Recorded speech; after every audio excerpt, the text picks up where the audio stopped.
అందరికీ నమస్కారం.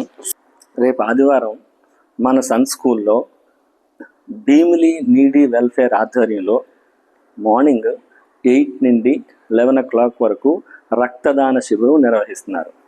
ఆ శిబిరంలో పాల్గొని మీ వంతు మీరు రక్తదానం చేస్తే మీరు 3 నిండు ప్రాణాలు కాపాడినట్టే. అరే, నేను ఒక బ్లడ్ డొనేట్ చేస్తే 3 ప్రాణాలు కాపాడేవాడు అనుకుంటున్నారా?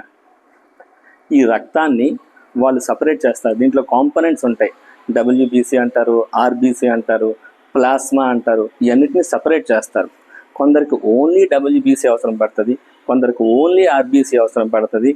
మీకు ఫ్రీక్వెంట్గా ఆలకిస్తున్నటువంటి డిసీజెస్ కొన్నింటిలో ఓన్లీ ప్లాస్మా అవసరం పడుతుంది. సో ఎవరికి ఏది అవసరమైతే ఆ పర్టికులర్ కాంపోనెంట్స్ని సపరేట్ చేసి మనం ఇచ్చిన బ్లడ్ని 3 వ్యక్తులకు ఉపయోగిస్తారు. అదనమాట. చాలామందికి కొన్ని రకాలైనటువంటి అపోహలు ఉంటాయి. ఏమో, నేను అసలే వీక్గా ఉన్నాను, నేను అసలే నీరసంగా ఉన్నాను, నాకు అసలే బ్లడ్ తక్కువ ఉంది అలా అనుకుంటారు. కానీ ఏం పర్వాలేదు. అక్కడ ఒక పర్యవేక్షణ, ఒక మంచి డాక్టర్స్, ఎక్స్పీరియన్స్డ్ డాక్టర్స్ ఉంటారు. ముందు మీరు బ్లడ్ ఇవ్వడానికి అర్హులా కాదా చెక్ చేస్తారు. చెక్ చేసిన తర్వాత మీకు అన్ని రకాలుగా అనుకూలంగా ఉంటేనే వాళ్ళు బ్లడ్ తీసుకుంటారు. వయస్సు 18 నుండి 60 సంవత్సరాల మధ్యలో ఉన్న ప్రతి స్త్రీ పురుషులు కూడా రక్తదానం చేయడానికి అర్హులే.